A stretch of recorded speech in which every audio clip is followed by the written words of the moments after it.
नमस्कार प्रिय विद्यार्थियों, आज के क्लास में हम बीएससी फाइनल ईयर मैथमेटिक्स के सेकेंड पेपर कॉम्प्लेक्स एनालिसिस के टॉपिक कोशी इंटीग्रल फॉर्मूला के ऊपर प्रॉब्लम्स को लेकर बात करेंगे, जिसमें अपन कोशी इंटीग्रल फॉर्मूला की सहायता से कॉम्प्लेक्स इंटीग्रेशन को सॉल्व करेंगे। दोनों ही इंटीग्रेशन में जो आपके पास में रीजन या क्लोज्ड कंटूर दे रखा है, वो एक सर्कल दे रखा है जिसका सेंटर 0 है अर्थात ओरिजिन है और रेडियस 3 है, और एक टी कोई पैरामीटर है जिसका मान ग्रेटर देन 0 है। ठीक है, अब मेरी बात सुनो, एक आपके पास में इंटीग्रेशन ये है, दूसरा इंटीग्रेशन ये है। तो यदि अपनी इसकी सिमिलरिटी उस रीजन के अंदर आएगी तो अपन कोशी इंटीग्रल फॉर्मूला लगा सकते हैं, वरना नहीं लगा सकते। तो देखिए, अपन पहले क्वेश्चन नंबर फर्स्ट की लेकर बात करते हैं कि फर्स्ट क्वेश्चन क्या कहता है। तो इसके लिए अपन सॉल्यूशन की बात करें तो देखिए, मान लेते हैं लेट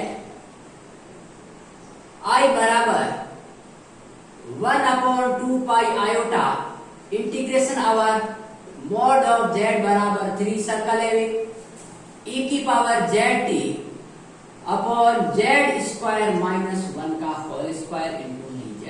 पहले तो अपन इसको पृथक करना पड़ेगा।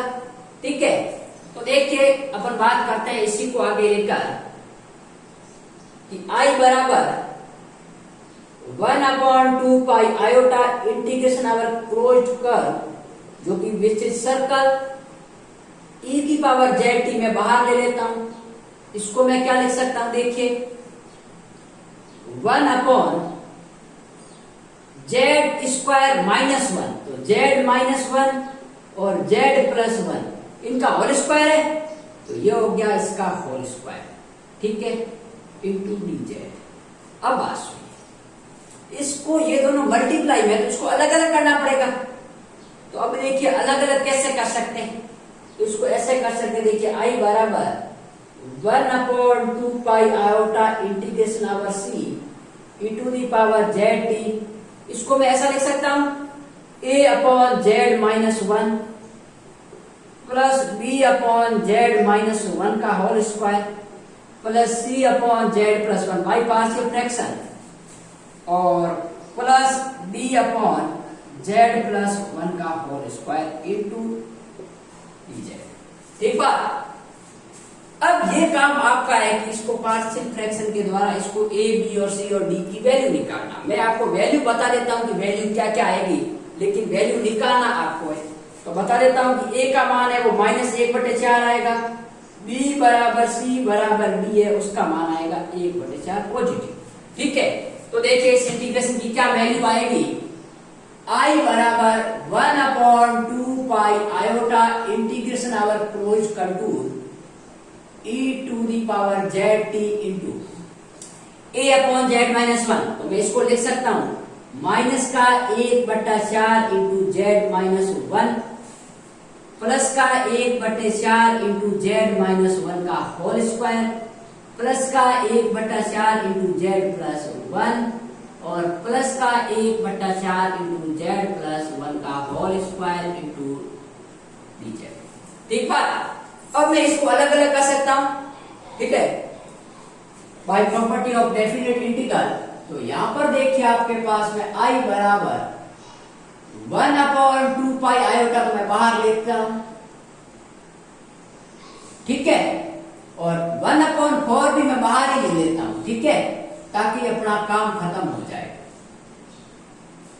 अब देखिए एक इंटीग्रेशन हो जाएगा integration over c e to the power zt upon z minus 1 into dz। ठीक है, एक हो जाएगा integration over closed curve e to the power zt upon z minus 1 का होल स्क्वायर, ये बड़ा, और एक आपके पास में हो जाएगा integration over closed curve e to the power zt upon z plus 1 into dz, और एक हो जाएगा integration over closed curve e to the power zt upon z plus 1 का होल स्क्वायर इंटू dz। ठीक है, 1/4 में सबके साथ में। अब मैं इसको क्या करता हूं, ऐसा मान लेता हूं I बराबर 1/2 पाई आयोटा इंटू माइनस का प्लस का 1/4 इंटू इसको मैं मान लेता हूं I1 plus I2 plus I3 plus I4। ठीक है, इसको मैं समीकरण लेता हूं एक। अब मुझे I1, I2, I3 और I4 का मान चाहिए, तो मैं यहां देखिए डिस्कस करता हूं, या फिर इसको माइनस आगे कॉमन ले लेता हूं। ठीक है, तो अब सुनिए, I1 बराबर integration over C e to the power ZT upon Z minus 1 into dz। अब देखिए इसकी सिंगुलरिटी या सिंगुलर पॉइंट क्या है 1, और सर्कल क्या है भाई 3 रेडियस का सर्कल है। ये सर्कल है जिसकी रेडियस आपके पास में 3 है, ये रियल एक्सिस, ये इमेजिनरी एक्सिस। तो z बराबर 1 कहीं यहां होगा, z बराबर -1 यहां होगा। 2 पॉइंट थे Z1 और +1, दोनों इसके अंदर राइज कर रहे हैं, मतलब चारों इंटीग्रेशन I1, I2, I3 और I4 को अपन कोसी इंटीग्रल फॉर्मूला की सहायता से कर सकते हैं। ठीक है, तो आप देख लेना, लेट g ऑफ z, मैं एक तरीका बता देता हूं यहां, लेट g ऑफ z बराबर e की power zt upon z minus 1। तो यहां देखना आपके पास में singular point of g of z is z बराबर 1 which lies inside mod of z बराबर 3 सर्कल। ठीक है, देखो by Cauchy integral formula we have I का मान अपने पास में क्या आ जाएगा, I1 का मान 2 pi iota into f of a। f of a क्या है, f of 1। Here f of z क्या है भाई आपके पास में, f ऑफ z बराबर है e की पावर zt। ठीक है, तो यहां पर f ऑफ 1 किसका मान है, z का मान है, तो ये हो गया आपके पास में 2 पाई आयोटा इंटू e की पावर t, क्योंकि z का मान 1 रख लिया। ठीक है, अब इसमें मुझे यहां पर ही मैं लिख लेता हूं, हियर f ऑफ z है वो आपके पास में क्या है, e to the power zt। तो f डैश z क्या होगा भाई आपके पास में t इंटू e की पावर zt। ठीक है, ऑप्शन बाहर आ जाएगा। अब मैं I2 की बात करता हूं, तो I2 आपके पास में क्या है, ये z माइनस 1 का whole square integration over c e की power zt upon z minus 1 का होल स्क्वायर। तो अब डेरिवेटिव फॉर्मूला लगेगा, तो क्या होगा 2 pi iota upon 1 factorial into f dash a का मान क्या है 1, तो f डैश z ये है, तो f डैश a का मान क्या होगा भाई, तो यहां देखिए मैं f डैश 1 निकालता हूं, तो 1 रखूंगा, यहां 1 हो जाएगा, तो t e की पावर t, तो ये हो गया 2 pi iota into t e की पावर t।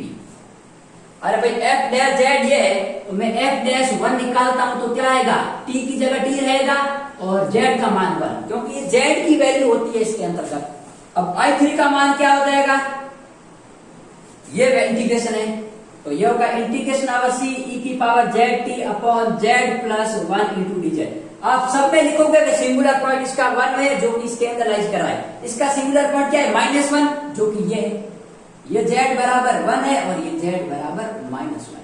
तो इसका मान क्या आएगा 2 pi iota into f of -1, क्योंकि z का मान a का मान यहाँ पर क्या है -1, तो इस -1 रखेंगे तो क्या हो जाएगा आपके पास में 2 पाई आयोटा इंटू e की पावर -t। अब मैं निकालता हूं I4, तो I4 निकालूंगा तो ये होगा इंटीग्रेशन ओवर c e की power zt upon z plus 1 का होल स्क्वायर इंटू dz। तो ये होगा 2 pi iota upon 1 factorial into f dash -1, f dash -1 रखूंगा तो t इंटू e की पावर -t। ठीक है, अरे भाई यहाँ f डैश -1 निकालता हूं, तो क्या होगा t इंटू e की पावर -t। तो ये हो गया आपके पास में 2 pi iota into t into e की पावर -t। अब ये चारों वैल्यू मैं इस समीकरण 1 में पुट करता हूं, तो अपने पास में क्या रिजल्ट आता है। ठीक है, तो देखिए मैं इसको यहां से थोड़ा सा पहले यहां लिख लेता हूं एक बार, ताकि अपना काम इजी हो जाए। तो I बराबर 1/2 पाई आयोटा इंटू 4। ठीक है, तो ये हो गया 4। अब मैं बात करता हूं इसकी -I1 की, तो -I1 क्या है भाई आपके पास में ये है, तो ये हो गया आपके पास है माइनस का 2 पाई आयोटा इंटू e की power t plus I2 I2 का मान है 2 pi iota into T E की power T plus 2 pi iota into E की power minus T plus 2 pi iota into T into E की power minus T. ये आपके पास मान आ गया। अब मैं 2 पाई आयोटा सब में से कॉमन निकाल सकता हूं, तो 2 पाई आयोटा से 2 पाई आयोटा कैंसिल आउट। ठीक है, तो ये बस क्या आपके पास में 1/4। इसमें से मैं t कॉमन लेता हूं, तो t इंटू ई की पावर t प्लस ई की पावर माइनस टी, ये दोनों टर्म आ गए साथ में। प्लस यहां पर आपके पास में क्या आ रहा है, e की पावर माइनस टी और माइनस ई की पावर t, ये आ रहा है टर्म। ठीक बात। अरे भाई इस दोनों को मैंने साथ में ले लिया, तो ई की पावर माइनस टी माइनस ये और 2 पाई आयोटा से 2 पाई आयोटा कैंसिल आउट। अब ध्यान दो, ये किसका फॉर्मूला, यदि मैं 2 इसके अंदर ले जाता हूं, i बराबर 1/2 इंटू, इसको मैं ले सकता हूं t इंटू ई की पावर t प्लस ई की power minus T upon 2 plus E की पावर, यदि मैं माइनस कॉमन ले लेता हूं यहां, तो माइनस कॉमन लेता हूं ई की पावर t माइनस ई की पावर t अपॉन 2। ठीक है, तो अब मेरी बात सुनो, ये क्या है, हाइपरबोलिक ऑफ cos t और ये हाइपरबोलिक ऑफ sin t। ठीक है, तो इसका मैं फॉर्मूला लिख सकता हूं, यहां पर देखिए, तो आंसर आएगा i बराबर t/2 hyperbolic of cos t minus ये 1/2 तो रहेगा ही, और हाइपरबोलिक ऑफ sin t। ये है इसका आंसर। अरे भाई इसका आप लिख लेना साइड में कि ये formula hyperbolic of cos t का होता है या हाइपरबोलिक ऑफ sin t का होता है। ठीक है, तो ये t हो गया, 2 बाहर आ गया, ये हाइपरबोलिक ऑफ cos t या हाइपरबोलिक ऑफ sin t।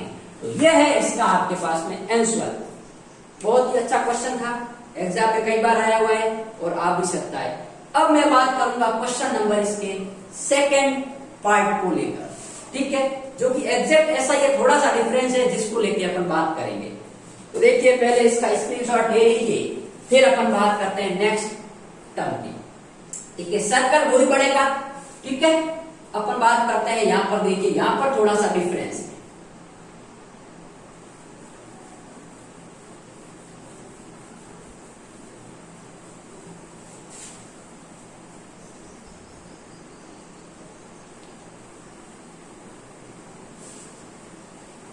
अब बात सुनिए, इसको लेके अपन बात करते हैं।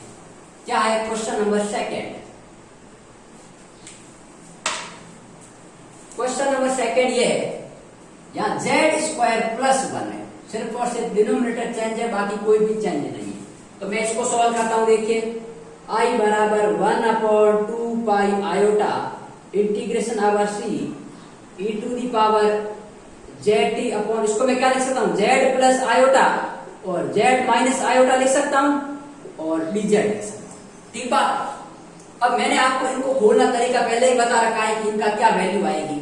ठीक है, तो इसको मैं ऐसा लिख सकता हूं, i बराबर 1/2 पाई आयोटा इंटीग्रेशन अगर क्लोज कर्व e की power zt into a upon z minus iota plus b upon z plus iota. ठीक है, dz। तो इसकी जो वैल्यू आएगी वो मैं बता देता हूं। आपके पास में i बराबर 1/2 पाई आयोटा इंटीग्रेशन अगर क्लोज कर्व e की power zt into iota by 2 z plus iota minus iota by 2 z minus iota, ये वैल्यू आएगी। ठीक है, एक बार तरीका मैं बता चुका हूं पहले आपको, कैसे बताया था कि यदि 1/z प्लस आयोटा को अलग ले लो, अब साथ में क्या है आपके पास में z माइनस आयोटा है, इसका मान अपन ऐसे निकालते हैं। क्या निकालेंगे, एक बार z प्लस आयोटा ले लो, अब z प्लस आयोटा को 0 के बराबर करेंगे तो z का मान माइनस आयोटा, माइनस इसमें रखेंगे तो माइनस का 2 iota, plus 1/z minus iota, z को माइनस आयोटा को 0 के बराबर करेंगे, z का मान आयोटा, आयोटा इसमें रखेंगे ये 2 आयोटा।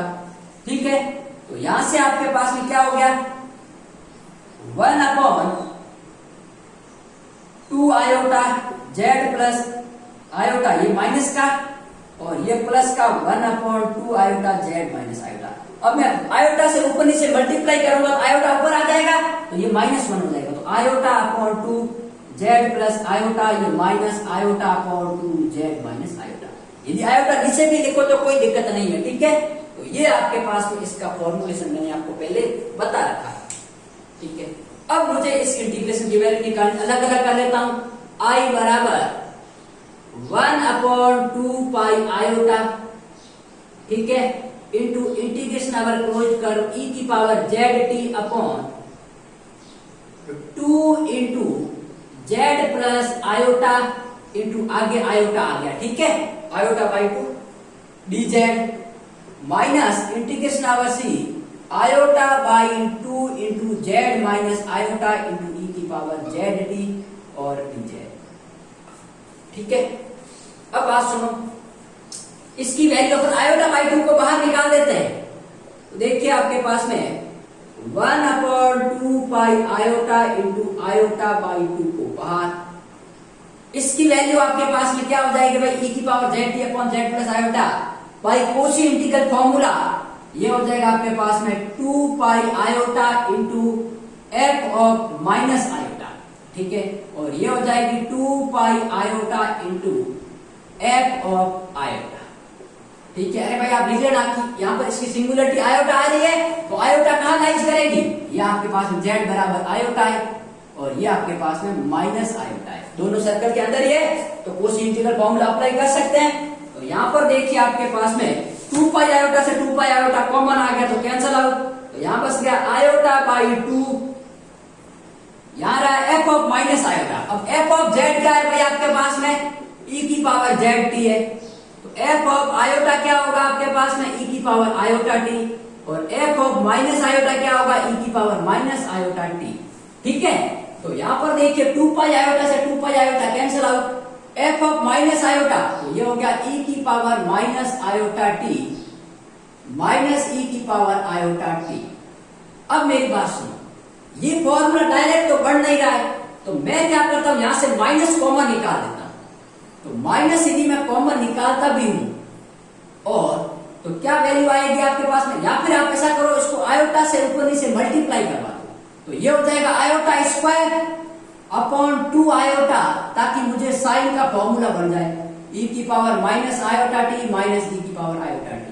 तो अब देखिए ये आयोटा स्क्वायर -1, तो ये हो गया i बराबर माइनस का 1/2 आयोटा इंटू e की power minus iota t minus e की पावर आयोटा t, और इसको माइनस को अंदर डालेंगे, तो ये हो गया e की power iota t minus e की power iota t upon 2 iota, और ये आपको पता होगा किसका फॉर्मूला है, साइन t का, ठीक है। आयलर थ्योरम से अपन जानते हैं कि e की पावर आयोटा थीटा होता है, वो आपके पास में cos theta plus iota sine theta होता है, और e की पावर माइनस आयोटा थीटा होता है, वो cos theta minus iota sine theta होता है।